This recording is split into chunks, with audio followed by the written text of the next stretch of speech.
देखिए, आज का जो लेक्चर है एप्लीकेशन ऑफ डायमेंशन एनालिसिस पे बेस्ड है। ठीक है, तो ये लेक्चर नंबर 5 है यूनिट एंड डायमेंशन का। ठीक है, तो चलिए आज से हम लोग एप्लीकेशन शुरू करने जा रहे हैं। और आज का लेक्चर काफ़ी ज़्यादा इम्पोर्टेंट है, मतलब इससे आपको क्वेश्चन एग्ज़ाम्स में मतलब अगर आएंगे तो बहुत आसानी से सॉल्व हो जाएंगे। ठीक है, और इससे क्वेश्चन आते हैं। ठीक है, और वो एप्लीकेशन नंबर मैं बताऊंगा कि किससे आते हैं। ठीक है, तो चलिए शुरू करते हैं। देखिए, एप्लीकेशन ऑफ डायमेंशन एनालिसिस। तो देखिए, काफ़ी एप्लीकेशन हम लोगों ने इसमें देखा भी है कि पहला ये है कि to convert a physical quantity from one dimension of from one system of unit into another system of unit.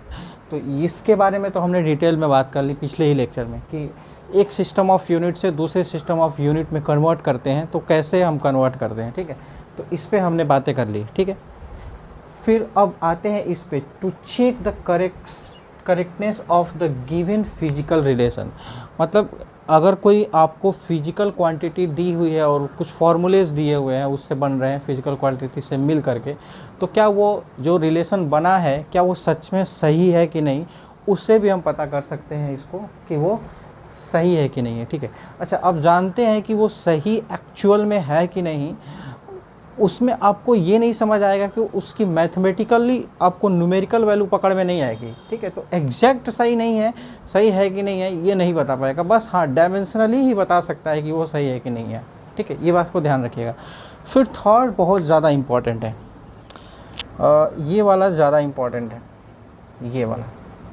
ठीक है, तो पहले एक काम करते हैं, पहले इसको बता देते हैं कैसे इम्पॉर्टेंट है। कि देखिए, to derive a relationship between different physical quantity, मतलब डिफरेंट फिजिकल क्वांटिटी के बीच आपको रिलेशन डिराइव करना होता है, तो डायमेंशन एनालिसिस के तरीके से ही करते हैं। मतलब उसी का ये थर्ड वाला एप्लीकेशन से आपको नीट में 3 से 4 क्वेश्चंस मैंने देखे हैं, वो आए हुए हैं रिसेंट ईयर में। ठीक है, आपको मैंने क्वेश्चन कराया भी है, आपको याद होगा कि if directly proportional to M V और ऐसे ही कुछ और भी था, मुझे याद नहीं आ रहा एग्जैक्टली जी था, तो ए पावर बी पावर सी पावर, तो बताइए इसमें उनकी पावर निकाल करके रिलेशन बताना था फोर्स में, ऐसे ही कुछ है। ठीक है, और यहाँ पे के और क्वेश्चन को एग्जैक्ट अगर मैं बताऊँ कुछ के टाइम्स था, अब वो एम भी कुछ ऐसे जी था या फिर भी था।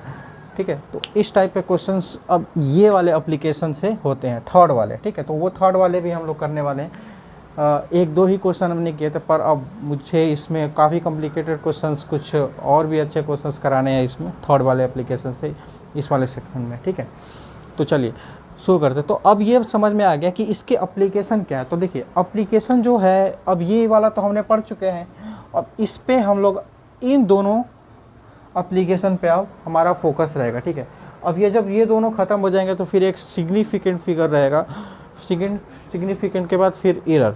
ठीक है, एरर के बाद और फिर उसके बाद मेजरिंग इंस्ट्रूमेंट है जो वर्नियर कैलिपर्स स्क्रू गॉज है, तो अब वो रह जाएंगे। फिर उसके बाद ये चैप्टर ख़त्म हो जाएगा। ठीक है, छोटा चैप्टर है।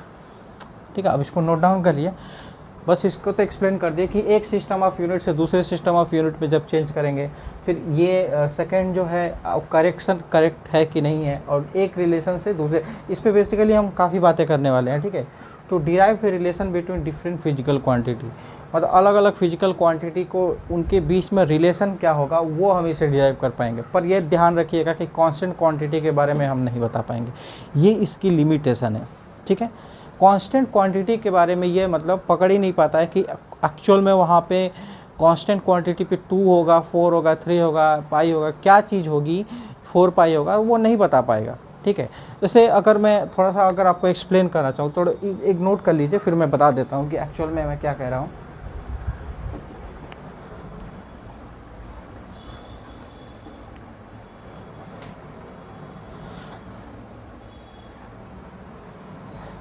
ठीक है, तो अब सेकेंड एप्लीकेशन से शुरू करते हैं। ठीक है, तो जैसे मान लीजिए मैंने आपको ये कहा कि इसको चेक कीजिए कि ये करेक्ट है कि नहीं है, पर आप जानते हैं ये करेक्ट है क्योंकि ये फार्मूला हम लोग काफ़ी बार पढ़े भी हैं। तो इधर का ये टाइम है, चलो अब फिर इधर का चेक कर लेते हैं। जब इधर का चेक करने जाएंगे तो L/G रूट में। ठीक है, यहाँ पर हम निकालेंगे तो इसका होगा L और उसका होगा LT माइनस 2, ठीक है। तो ये कैंसिल आउट हो जाएगा, है कि नहीं।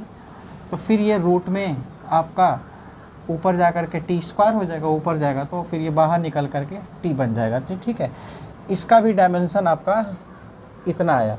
अच्छा यहाँ पे 2 है तो इसका डायमेंशन तो कुछ है ही नहीं, 1 इंटू 2 पाई का। अब बात यहाँ पर यह है कि अगर मैंने गलती कर दी, मानते हैं कि मैं कुछ इस तरीके से क्या करता हूँ कि मैं यहाँ पे 4 पाई लिख दिया, या फिर मैंने 6 पाई लिख दिया, 8 पाई लिख दिया, ठीक है। पर फिर भी डायमेंशन तो डायमेंशनली तो करेक्ट है ना। पर ये वैल्यू, न्यूमेरिकल वैल्यू तो हमने लगा करके वो तो गलत कर दिया ना इक्वेशन को, ठीक है। सही क्या था 2 पाई, क्योंकि हम जानते हैं पहले से, हम लोगों ने पढ़ा है तो हमें पता है। पर अगर किसी को नहीं पता है और मैं यहाँ पे कुछ भी लिख दूँ अपने मन से और उसको डायमेंशनली कहूँ कि ये बताओ कि ये करेक्ट है कि नहीं, तो वो डायमेंशनली चेक करके बोलेगा कि हाँ करेक्ट है। पर ऐसा नहीं है, यहाँ पर ये गलती, ये न्यूमेरिकल वैल्यू ये पकड़ नहीं पाता है। न्यूमेरिकल वैल्यू यहाँ पे इसको चेक नहीं कर पाता है, मैथमेटिकली ये चेक नहीं कर पाता है, ठीक है। तो डायमेंशनली बता देगा तो बता सकता है, लेकिन उसको मैथमेटिकली प्रूफ नहीं कर सकता कि ये एक्चुअली में सही है कि नहीं है, ठीक है। तो मैं ये आपसे कहूँगा कि डायमेंशनली तो बताएगा तो सही है, ठीक है, पर वो एक्यूरेट में सच में सही है पर ये नहीं बता सकता, ठीक है। काफ़ी बार मतलब ये बता चुके हैं, मतलब ये तो दिमाग में बैठ ही गया होगा, ठीक है। तो चलिए चेक करते हैं। अब हम ये मान करके चलते हैं कि सिर्फ डायमेंशन से ही हम चेक करने वाले हैं फॉर्मूले को। पहले तो चेक करेंगे डायमेंशन से ही। अगर डायमेंशन से सही है तो हो सकता है सही हो और हो सकता है सही नहीं भी हो, लेकिन अगर डायमेंशनली इनकरेक्ट हो गया तो पहले ही वही कैंसिल कर देंगे कि हाँ ये सही नहीं है, ठीक है। बात यहाँ से ये है। अब देखिए आपको चेक करना है लेमडा इक्वल टू H/m भी ये सही है कि नहीं है, ठीक है। तो LHS यहाँ पे दिख रहा है कि वो है लेमडा, तो लेमडा का होगा L, ठीक है। अब LHS तो RHS का भी डायमेंशन L ही आना चाहिए, ठीक है। अच्छा H आ गया तो H प्लेन्स कांस्टेंट है, तो एक्चुअल आपका अगर फंसता है तो ये H/F लिख लीजिए इसको, ठीक है। मतलब एनर्जी बाई फ्रीक्वेंसी, फिर उसको ऐसे लिखिए, एनर्जी का ये होगा ml स्क्वायर T-2 और फ्रीक्वेंसी का T की पावर -1, इसको ऊपर लेके जाएंगे T-1 आ जाएगा। अब इसको उठा करके यहाँ पे रख देते हैं। तो मैं इसका डायमेंशन निकालने जा रहा हूँ। बिल्कुल साथ साथ करते जाइए, साथ ही करके इसको ख़त्म कर दीजिए, ठीक है। ऐसा नहीं है बाद में आपको करना है, आपको बहुत काम है, बहुत सारी चीज़ें, बहुत सारे क्वेश्चन को प्रैक्टिस करना है, आसान नहीं है। T-1 तुरंत करते जाइए। अब यहाँ से ये कैंसिल आउट हो जाएगा, L से L गया, ये से ये गया, तो सिर्फ L बचा है ना। क्या किया मैंने, M से M कैंसिल आउट किया, T-1 से T-1 और 2 L है तो L, एक L से कैंसिल आउट होगा, तो सिर्फ L बचेगा, ठीक है। तो RHS equal to LHS equal to RHS आ गया हमारा, ठीक है। तो ये डायमेंशनली करेक्ट है, ठीक है, कोई बात नहीं, ये डायमेंशनली करेक्ट है, ठीक है। नोट डाउन कर लीजिए चाहे आपको करना है तो, पर आपको H का निकालने का फॉर्मूला पता होना चाहिए बस।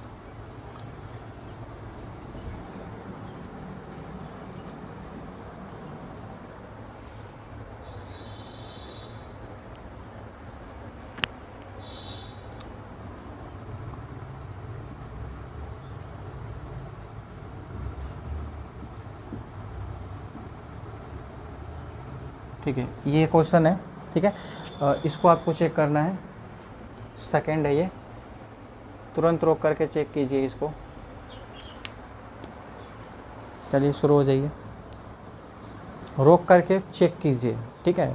बिल्कुल भी मतलब आपको अलर्ट रहना है, हर एक क्वेश्चन के साथ आपकी फोकस बिल्कुल लो नहीं होनी चाहिए, ठीक है। अब सुनिए G, तो G का निकालना है F इक्वल टू G(m1m2/r²। नहीं पता है तो कोई बात नहीं, बेसिक फार्मूले पे हम चले जाएंगे सीधा, हम बिल्कुल भी डरेंगे नहीं, बेसिक फार्मूले पे चले जाएंगे। तो G का निकाल लेंगे हमारे यहाँ से m LT-2 और यहाँ पे ये L स्क्वायर और फिर m का स्क्वायर, तो मेरे पास G आ जाएगा, एक m से m कैंसिल आउट हो जाएगा तो m-1, फिर ये हो जाएगा L³ T-2, है कि नहीं, ठीक है। मेरे पास जी आ गया, एम का पता है, आर का पता ही है, ख़त्म हो गई। तो यहाँ पे LHS जो है वो V है, तो इसका LT-1 होगा। तो अब इधर का निकाल लेते हैं, 2GM/R, ठीक है। 2 का डायमेंशन 1 होगा, अब G का यहाँ पे दिया हुआ है तो M-1 L3T-2, ठीक है। और यहाँ पे M और फिर R का L होगा, ठीक है। अब देखिए क्या क्या कैंसिल आउट हो रहा है, ये और ये कैंसिल आउट हो जाएगा। क्यों? क्योंकि m की पावर -1 है, यहाँ पे 1 है तो ये +1 होगा, तो m की पावर 0 हो जाएगी, तो यानी 1 हो जाएगा, ठीक है। ये ठीक है, तो ये ख़त्म हो गया। तो मैंने बस बता दिया कि आपको कैलकुलेशंस में दिक्कत ना हो। ये इससे कैंसिल आउट होगा तो 2 L² बचेगा, तो यहाँ पे L² और इससे ये कैंसिल आउट कर दे रहे हैं हम, तो L² T-2, तो ये बाहर आ जाएगा, L² का L का हो जाएगा आपका -1, ठीक है। तो LHS = RHS आ गया, तो ये भी डायमेंशनली सही है, ठीक है। अगर मैं वही बार बार आपको बोलूँगा कि यहाँ पे 4 भी रख दे, 5 भी रख दे, तब पर भी ये सही बताएगा, पर वही मैं आपको बार बार बता रहा कि कांस्टेंट क्वांटिटी को ये कैच नहीं कर पाता है।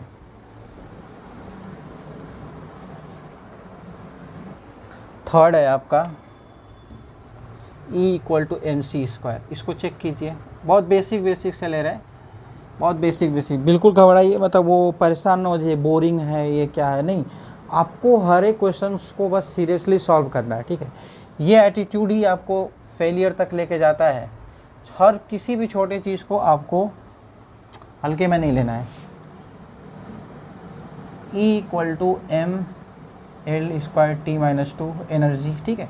आपको ये ऐसे लिखते लिखते याद हो जाएगा, बस मैं इस वजह से कर रहा हूँ और कोई बात नहीं है। तो देखो आप एनर्जी का उतना आ गया, तो मुझे mc² का निकालना है, तो क्या उतना आता है, तो मास का m होगा और LT-1 होगा वेलोसिटी का, तो फिर इसका स्क्वायर कर देंगे, तो mL²T-2। देखिए हाथ रुक नहीं रहा है, क्यों? क्योंकि बहुत बार प्रैक्टिस हो चुकी है आपकी, ठीक है। बस यही चाहिए कि क्वेश्चन आए और तुरंत सॉल्व किया, तुरंत आंसर आ गया, ठीक है। इसी तरीके से आपका सिलेक्शन हो पाएगा, वरना बहुत मुश्किल हो जाएगा अगर आप लीव करेंगे तो, कि ये तो आएगा ही नहीं। प्रैक्टिस आपको जितना प्रैक्टिस कर सकते हो ना उतना कीजिए, ठीक है। ये तो समझ आ गया LHS = RHS, वरना मैं भी इसको छोड़ सकता था, क्या ज़रूरत है मुझे कराने की, ठीक है।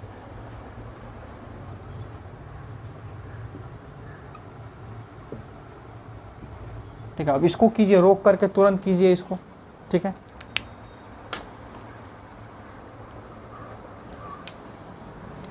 रोकिए और कीजिए, ठीक है। P जो है प्रेशर है बता देते हैं, और रो जो है डेंसिटी है, ठीक है। कीजिए। और प्रेशर, तो प्रेशर का आपको तुरंत अगर फंसता होगा तो F/A mL/T-2/L², यही होगा।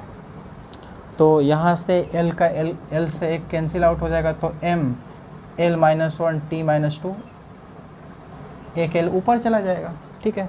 चलिए, और वेलोसिटी का मुझे पता है LT-1, ये क्या है LHS। अब RHS का निकालते हैं, तो रूट में प्रेशर/रो, चलिए निकाल लेते हैं। mL-1 T-2, ठीक है। डेंसिटी का क्या होगा, mL-3, यही होगा डेंसिटी का। इससे ये कैंसिल आउट होगा, डेंसिटी को ऊपर लेके जाते हैं, तो थोड़ा सा कैलकुलेट करते हैं। ये -1 है तो +3 हो जाएगा, ये ऊपर जाके +3 हो जाएगा, और ये T-2,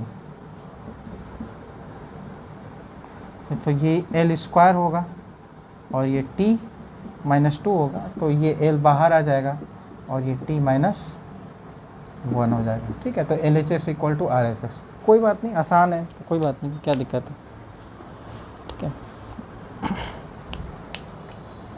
करते जाइए, रफ करना, ठीक है।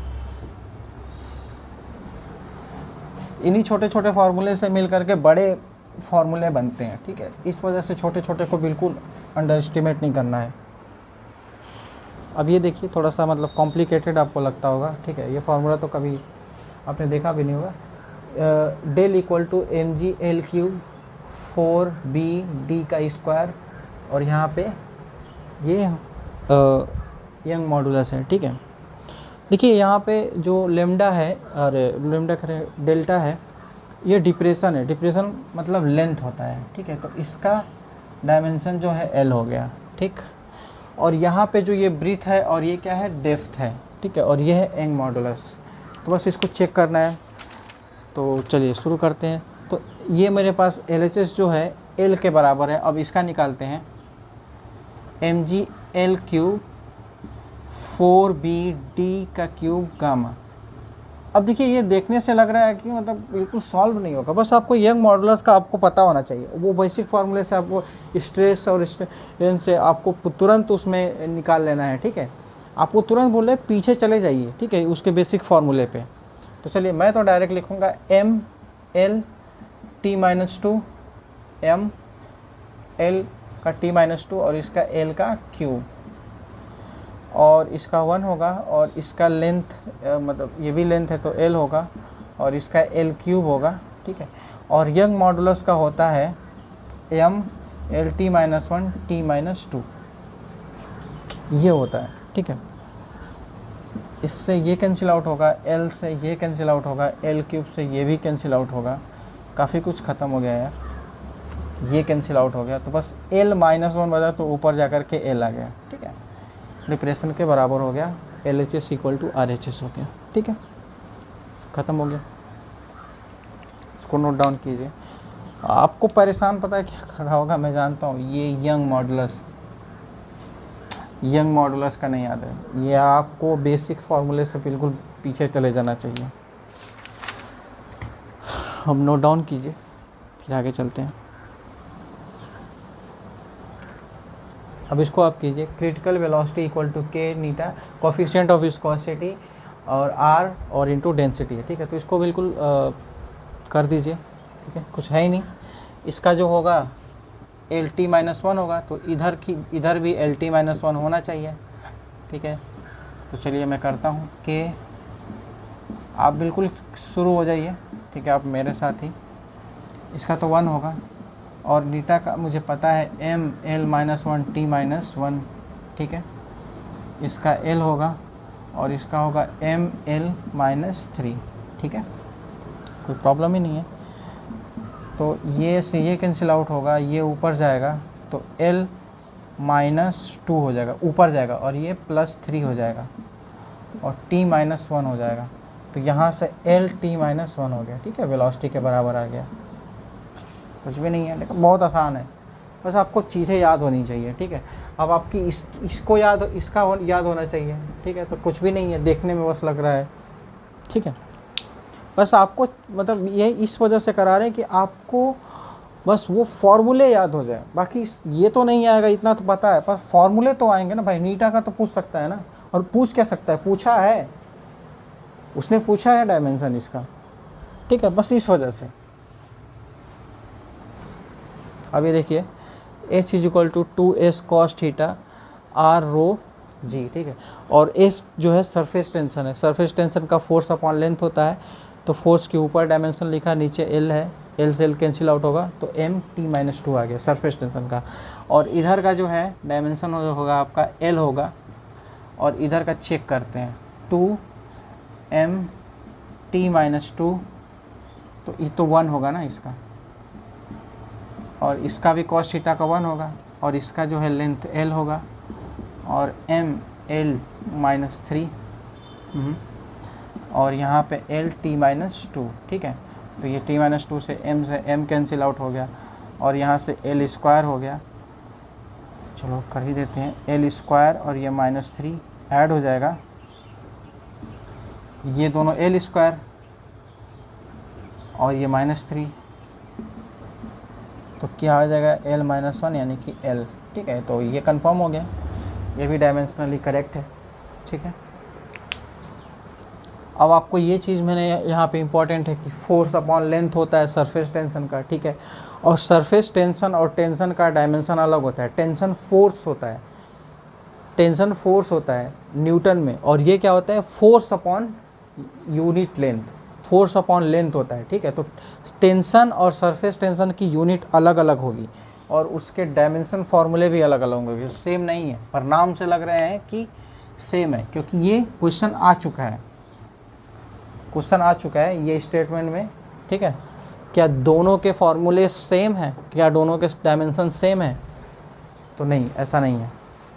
टेंशन और सरफेस टेंशन अलग है।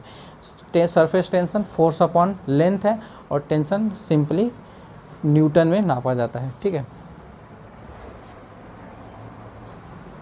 अब ये देखिए क्वेश्चन,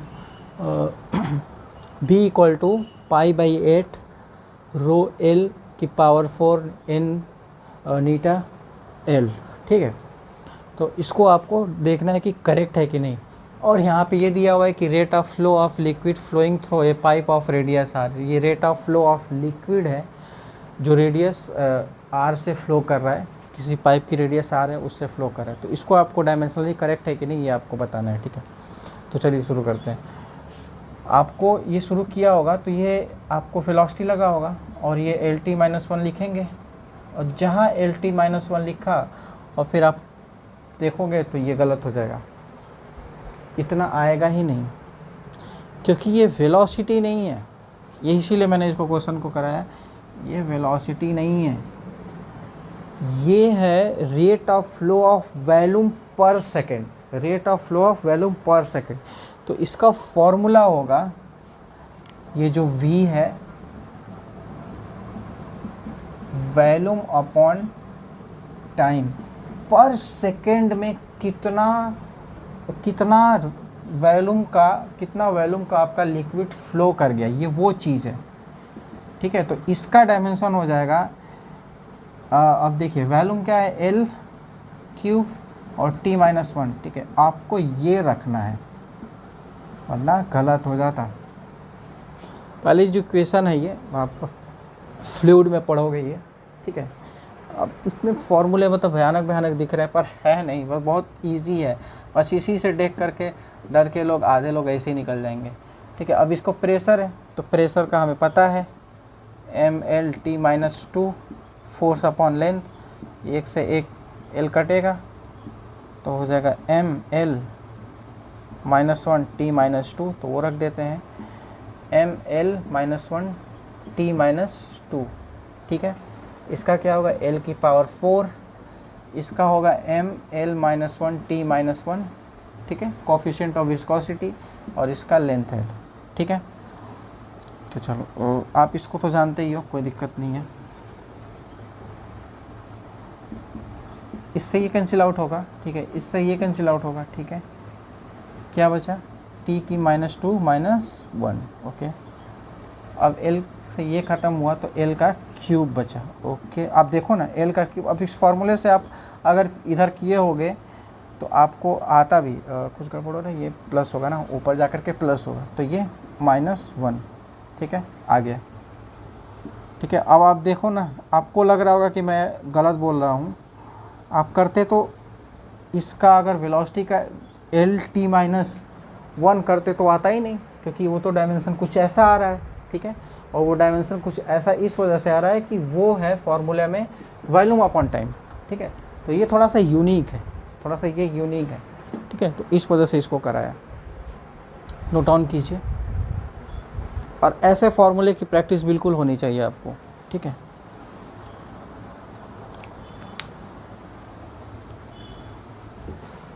इस फॉर्मूले को देखिए। ठीक है, इसको आपको डायमेंशनली करेक्ट है कि नहीं इसको देखना है। ठीक है, काफ़ी करा चुके हैं। ठीक है, अब नहीं है। ठीक है, अब घबराने की बात नहीं है, अब नहीं है। तो अब इसको देखते हैं।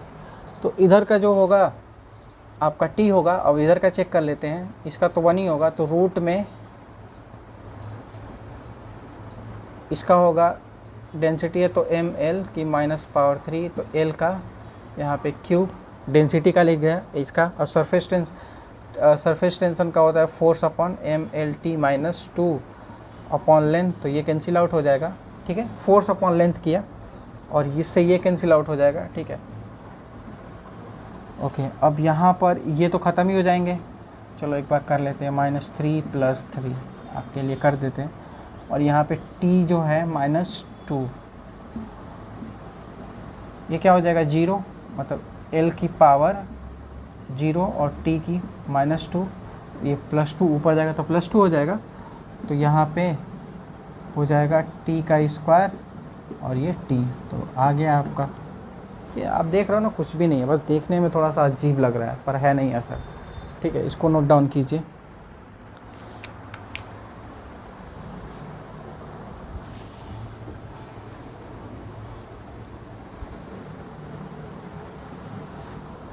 देखिए, आपको मोशन अंडर ग्रेविटी जब, मतलब जो सारी स्ट्रेट लाइन मोशन जब आएगा, वहाँ से फिजिक्स असली शुरू होती है। ठीक है, पर ये चीज़ें हम छोड़ देते हैं, एक्चुअल में सच में ये चीज़ें छोड़ देते हैं। और ये इससे क्वेश्चन एक ज़रूर आता है इस टॉपिक से, और इस वजह से छोड़ देते, थोड़ा बोरिंग लगता है। ठीक है, बस इस वजह से। ठीक है, अब ये क्वेश्चन देखिए, आपको यहाँ पे दिख रहा होगा। ठीक है, इसमें यहाँ पे आपको क्यू की डायमेंशन निकालना है, क्यू का डायमेंशन निकालना है। क्वेश्चन आया हुआ है, मतलब डिफरेंट इस वजह से इसको करा रहे हैं। ठीक है, तो देखिए इसमें अब आप एनालिसिस करने की कोशिश कीजिए कि ऐसी क्या चीज़ है जो मुझसे फंस सकती है। ठीक है, हमारे माइंड को ऐसा क्या है जो चीज़ें फंस सकता है। जैसे जैसे ये टी है 2π, तो मास का तो मुझे पता है L3। ठीक है, और इसका उसने पूछा हुआ है। ठीक है, मुझे ये जो है यंग मॉडुलस फंसा सकता है। ठीक है, तो बस वही उसी को मैंने थोड़ा लिख दिया है, और आपको एक बार यही बिल्कुल याद कर लेना है कि इसका होता है gamma longitudinal stress upon longitudinal strain. ठीक है, तो इसका होता है गामा = फोर्स अपॉन एरिया, और इसका चेंज इन लेंथ अपॉन, नीचे स्ट्रेन का change in length upon L। तो ये हो जाएगा F/A और ये L/Δl। तो जो प्रेशर का होता है ना, यंग मॉडल जो प्रेशर का होता है, वही इसका भी होता है। तो अब क्यों? क्योंकि इसका तो हो जाएगा L और इसका भी हो जाएगा, तो इसका तो डायमेंशन ख़त्म हो जाएगा। और इसका डायमेंशन तो होता ही नहीं है स्ट्रेन का भाई। Change in length upon L जो होगा, ये तो डायमेंशन लेस हो जाएगा। ठीक है, और साथ में यूनिट लेस भी होगा। ठीक है, तो आपको इससे छोटी छोटी बातें बस याद रखनी है, आपके क्वेश्चन सॉल्व होने लगेंगे। ठीक है, तो अब मेरे पास यहाँ से समझ आ गया कि mLt-2 और ये L², तो ये कैंसिल आउट होगा, तो mL-1t-2। ठीक है, यहाँ से ये समझ आ गया। तो जो मुझे फंसने वाली चीज़ थी तो वो समझ आ गई। अब दोनों तरफ स्क्वायर कर देते हैं, t का स्क्वायर अपॉन 4π का स्क्वायर, और ये mL³ 3 गामा q, और q का मुझे चाहिए तो q को एक तरफ इधर लेके चलते हैं, 4π² mL³। अब इसमें कुछ भी ऐसा नहीं है, इस वजह से थोड़ा फास्ट कर रहे हैं, है ना। अब बस हो गया, अब कुछ नहीं करना है। q का मुझे डायमेंशन, चार्ज नहीं है ये। ठीक है, ये ना समझिए कि चार्ज ही, चार्ज बिल्कुल नहीं है। अच्छा, इसका डायमेंशन 1 होगा, इसका m होगा, इसका L³ होगा। ठीक है, इसका अभी निकाले हैं हम लोग, mL-1t-2, ये क्या होगा, टाइम है, तो ये t का स्क्वायर होगा, है कि नहीं होगा। अच्छा, तो ये यहाँ पे अब कुछ चीज़ें कैंसिल आउट हो रही हैं, ये ख़त्म हो गया। ओके, अब ये ऊपर जाएगा तो L³ है, तो ये ऊपर जाएगा तो +1 हो जाएगा, और यहाँ पे t-2 है, ये +2 हो जाएगा। ये दोनों जुड़ जाएंगे तो ये 0 हो जाएगा, मतलब इसकी पावर 0 होगी।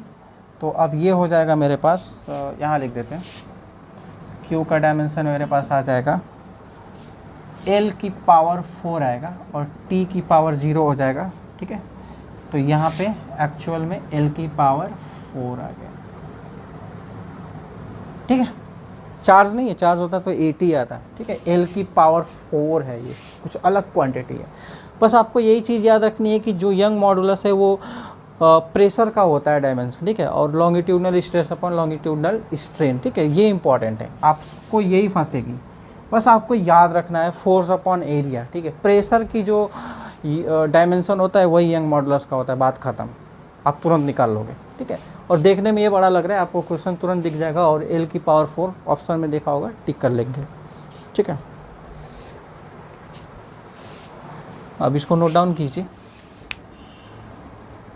अब देखिए अभी जो हमने को ये ज़्यादा एक्सप्लेन नहीं किया, बस फटाफट करते ही गए क्योंकि इसमें कुछ भी एक्सप्लेन करने के लिए था नहीं। ठीक है, अब इसके बाद जो आ रहा है उससे क्वेश्चन आएंगे, ऑप्शन में आएंगे, उसको हम अब अच्छे से करेंगे। ठीक है, इसको भी अच्छे से करेंगे, सारी चीज़ें अच्छे से करेंगे, किया ही भी है हमने।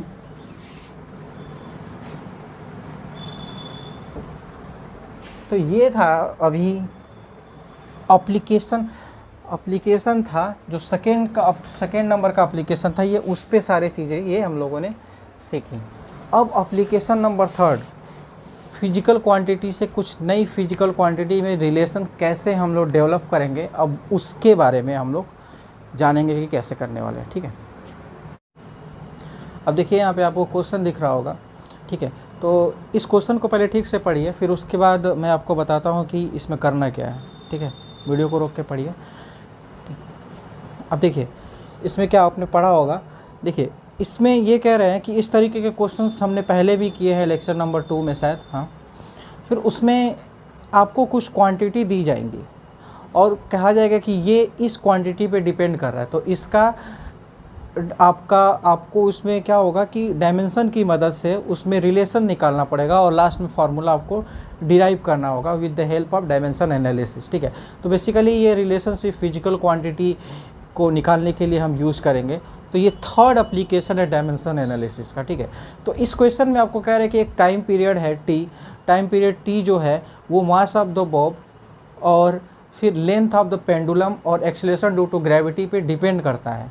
ठीक है, मैं तीन क्वांटिटी जो है टाइम पीरियड पे डिपेंड कर रही है। ठीक है, जो वो क्वेश्चन को थोड़ा विजुलाइज करता हूँ कि एक पेंडुलम है और वो इस तरीके से ऑसिलेट कर रहा है और इसकी लेंथ जो है वो L है, इसका मास M है और इस पे acceleration due to gravity G लग रहा है। तो इसकी जो टाइम पीरियड T है वो इन तीनों में क्या रिलेशन होगा वो मुझे निकालना है। ठीक है, तो मुझे क्या बनना है कि T directly proportional to M की पावर A और फिर क्या कर देना है मुझे G की पावर या फिर कुछ भी ले लेते हैं L की पावर B और G की पावर C, जिस पे आप पावर लगाना चाहो, ऐसे हम मान लेंगे। अब देखिए ऐसे क्वेश्चंस में मुझे ये नहीं पता होता है कि कौन सा इन्वर्सली प्रोपोर्शनल है, कौन सा डायरेक्टली प्रोपोर्शनल है। कोई बात नहीं, वो बाद में हमें पावर बता देगी कि कौन डायरेक्टली प्रोपोर्शनल है और कौन इन्वर्सली प्रोपोर्शनल है। ठीक है, तो इस क्वेश्चन को, इस टाइप के क्वेश्चन को करने का जो पैटर्न है बिल्कुल एक जैसा है, कोई भी इसमें फ्लक्चुएशंस आपको देखने को नहीं मिलेगी। ठीक है, बिल्कुल एक ही पैटर्न सेट है, उसी पे सब कुछ आपको सॉल्व करके आंसर निकाल देना है। ठीक है, और ऐसे क्वेश्चंस एग्जाम्स में आते हैं। ठीक है, अब देखिएगा और आए हुए हैं, तो यहाँ पे इधर की तरफ लिख देंगे M0 L0 T की पावर -1। ठीक है, डायमेंशन है। फिर डायरेक्टली प्रोपोर्शनल टू M की पावर A, फिर L की पावर B और फिर acceleration due to gravity L T-2 है ना, पावर C। ठीक है, अब थोड़ा सा इसको मैनिपुलेट करते हैं, तो एक M की पावर A, L की पावर B, फिर यहाँ पे प्लस C, फिर T की पावर -2C, फिर यहाँ पे 0, L की पावर 0, T की पावर 1। ठीक है, अब यहाँ से दिख रहा है A इक्वल टू यहाँ पर 0 दिख रहा है एक्चुअल में।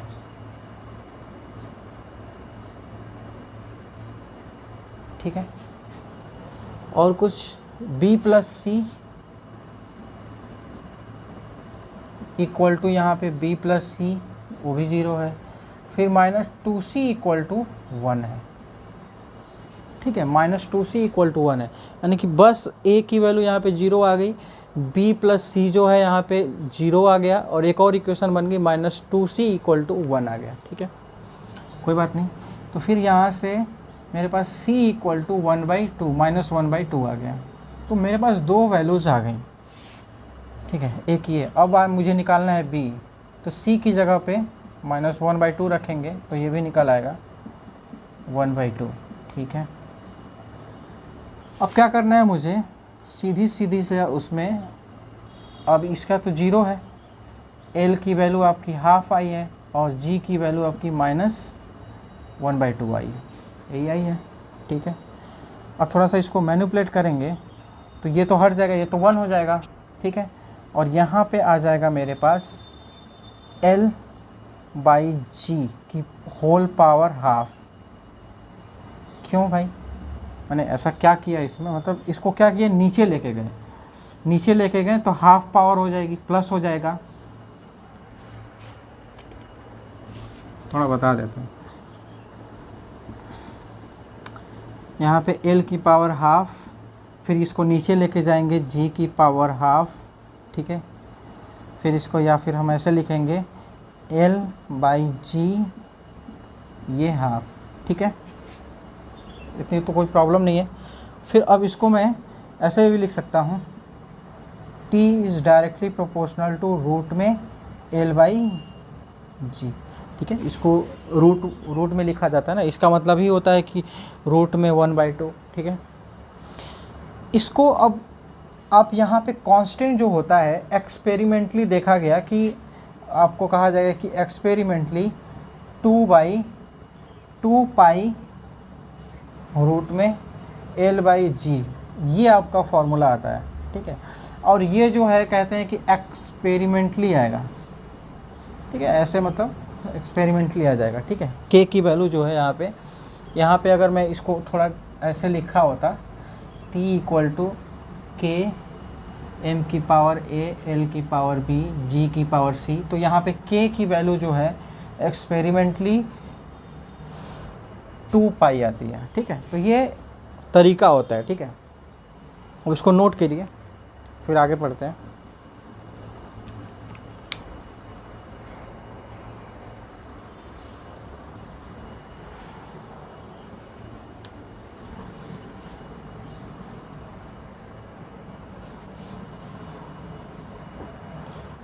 ये आपको क्वेश्चन यहाँ पे दिख रहा होगा। ठीक है, तो इस क्वेश्चन में दिया हुआ है कि velocity v of the water wave depends on the wavelength, मतलब वेवलेंथ पे डिपेंड कर रहा है velocity of the water wave, wavelength पे डिपेंड कर रहा है।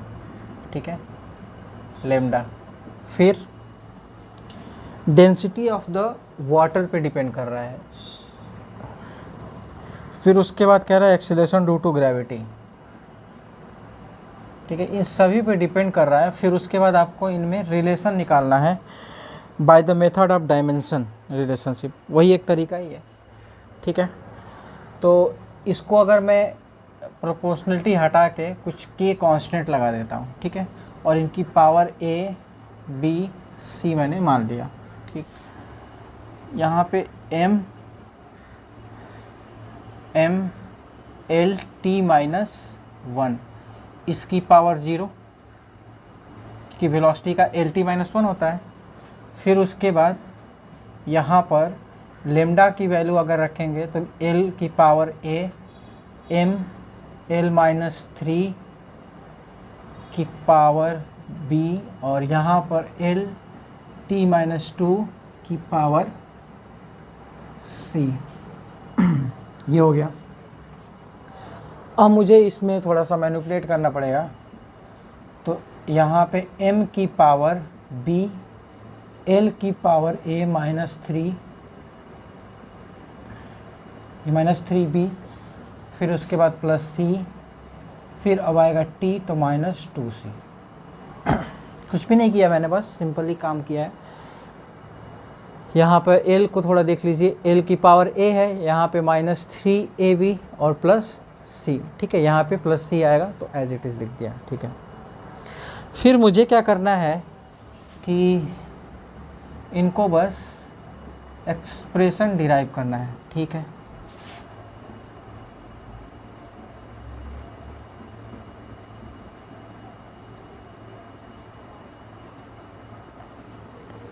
तो B की पावर यहाँ पे 0 दिख रही है मुझे, B की पावर यहाँ पे 0 दिख रही है।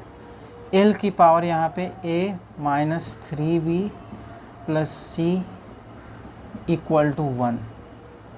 ठीक है, -2C = -1, 2c इक्वल टू -1, तो ये कैंसिल आउट हो जाएगा, तो c इक्वल टू हाफ होगा। ठीक है, तो मुझे यहाँ से दिख गया a -3b plus c equal to 1 है, मतलब b की वैल्यू आपके पास आ गई और c की वैल्यू आपके पास आ गई। तो मुझे अब a की वैल्यू चाहिए, तो एक काम करते हैं, मुझे यहाँ पर 0 यहाँ पे रखते हैं। ठीक है, पहले यहाँ पे रख लेते हैं, a -3 इंटू 0, यहाँ पे +1/2 इक्वल टू 1। ठीक है, तो ये 0 हो जाएगा। फिर उसके बाद a इक्वल टू 1 - 1/2, यानी कि a इक्वल टू 1/2 आ गया। तो मेरे पास a की वैल्यू आ गई, यहाँ लिख देते हैं 1/2। ठीक है, सिंपल। अब जो रिलेशन मेरे पास आ गया, v equal to k, lambda की पावर a है यानी कि 1/2 है, और रो, अरे डेंसिटी रो पे कितना है, पावर 0 है, और g यानी कि c की कितनी पावर है, 1/2। तो v equal to k root में लेमडा g, ये मेरे पास एक्सप्रेशन, ये मेरा फॉर्मूला बन गया। ठीक है, बिल्कुल ईजिली सॉल्व हो गया, कोई इसमें दिक्कत ही नहीं आई। ठीक है, ये मेरे पास आंसर हो जाएगा, फाइनल आंसर। अब इसमें जो भी अगर अब ये पार्ट में दिया होगा, ABC के पार्ट में कुछ दिया होगा, तो वहाँ पे आप अपना मैच करा लेना, बिल्कुल उस तरीके से दे सकता है ये, बस तरीका आपको कॉन्सेप्ट समझ में आना चाहिए। ठीक है, इस पे जो भी क्वेश्चंस आए हुए हैं ना, मैंने करा दिए हैं। आपको अगर याद नहीं है तो सेकेंड लेक्चर में जब आप देखोगे तो इससे क्वेश्चंस हमने करा दिए, लेकिन मुझे लगा कि इतना इनफ नहीं होगा, तो थोड़ा बोल सोचे कि और भी इस पर प्रैक्टिस कर लेते हैं क्वेश्चंस की। ठीक है, और इनफ सच में नहीं है, आपको कई क्वेश्चंस करने पड़ेंगे। जो क्वेश्चंस आए हैं वो रिपीट होंगे, बस उनका पैटर्न्स बदल सकता है। मतलब पैटर्न्स का मतलब जैसे कि उनकी वैल्यू कुछ और ना दे करके कुछ और दे दे, पर कॉन्सेप्ट्स तो वही रहेंगे, कॉन्सेप्ट तो वही होगा। ठीक है, अब देखिए यहाँ पे क्वेश्चन आपको दिख रहा होगा। ठीक है, इस क्वेश्चन में आपको बेसिकली ये दिया हुआ है कि एक मास ऑफ द स्टोन है, वो वेलोसिटी ऑफ द वाटर पे डिपेंड कर रहा है, b पे, फिर उसके बाद डेंसिटी ऑफ द वाटर पे, फिर एक्सेलरेशन ड्यू टू ग्रेविटी पे डिपेंड कर रहा है। तो उन्होंने कहा है कि शो कीजिए कि मास ऑफ द स्टोन जो है वो वेलोसिटी की 6 पावर पे डिपेंड करता है, मतलब वेलोसिटी की 6 पावर आनी चाहिए फॉर्मूले में लास्ट में। ठीक है, तो बेसिकली वो आंसर बता रहे हैं, सो दैट वाला मतलब वो आंसर पहले ही बता देते हैं। ठीक है, कि आपको इतना लाना है, तो बस आपको उसमें ये आपको प्रूफ करना है। ठीक है, तो कोई बात नहीं, हमें देता भी नहीं तो फिर भी हम लोग कर लेते हैं। चलो देखिए करते हैं। यहाँ पे m l t माइनस ये 0 हो जाएगा ना, क्योंकि सिर्फ इधर m है, फिर k, फिर यहाँ पे l t माइनस 1 की पावर a, फिर यहाँ पे m l t माइनस 3 की पावर b, और फिर l t माइनस 2 की पावर c। ठीक है, ओके।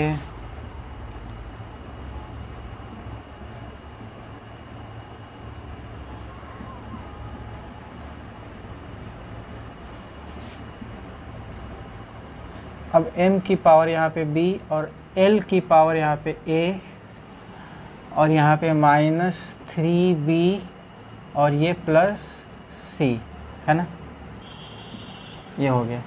अच्छा, t की पावर यहाँ पे -a और कहीं आ रहा है -2c।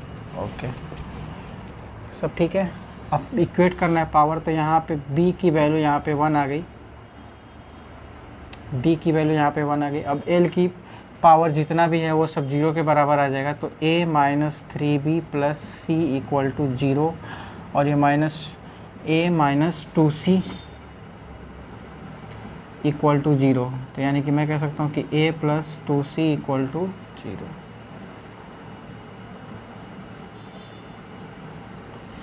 अब क्या करना है, मुझे b की वैल्यू यहाँ पुट करनी है।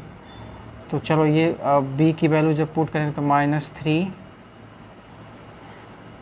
प्लस सी इक्वल टू 0, यानी कि मैं कह सकता हूँ कि a plus C equal to 3, ये आया। ठीक, अब इसको इन दोनों को सॉल्व करेंगे तो मेरे पास आएगा a plus C equal to 3 और a plus 2c equal to 0। ये माइनस माइनस ये कैंसिल आउट हो जाएगा, तो यहाँ से आएगा माइनस सी इक्वल टू 3, यानी कि c की वैल्यू यहाँ से आ गई मेरे पास -3। अब c की वैल्यू -3 आ गई, तो चलिए कोई बात नहीं, अब a निकाल लेते हैं। अब c की वैल्यू यहाँ पे रख देते हैं, तो a plus 2 into -3 equal to 0, तो a -6 इक्वल टू 0, तो a equal to 6, a equal to 6 आ गया। यानी कि अब जो फॉर्मूले में अब सीधा सीधा जो बनेगा m equal to k v की पावर a है, यानी कि 6, और डेंसिटी जो है यहाँ पे यानी b है यानी कि 1, और g की कितनी पावर आएगी, और c है तो c की वैल्यू कितनी आई थी -3, ये। तो अब मेरे पास दिख रहा है कि यहाँ पर जो है जो कह रहा था कि m जो है डायरेक्टली प्रोपोर्शनल टू वेलोसिटी की पावर 6 है। प्रूफ हो गया, ठीक है, बस सिंपल। देखो बहुत आसान होते हैं क्वेश्चन ऐसे, इसमें कुछ भी नहीं होता है, बस आपको डायरेक्टली प्रोपोर्शनल रखते जाना है, फिर वेलोसिटी और मतलब वेलोसिटी जो भी दिया हो उसके पावर a b c मान करके उसकी वैल्यू निकालनी है, फिर निकाल देना है। ठीक है, इसको नोट डाउन कीजिए।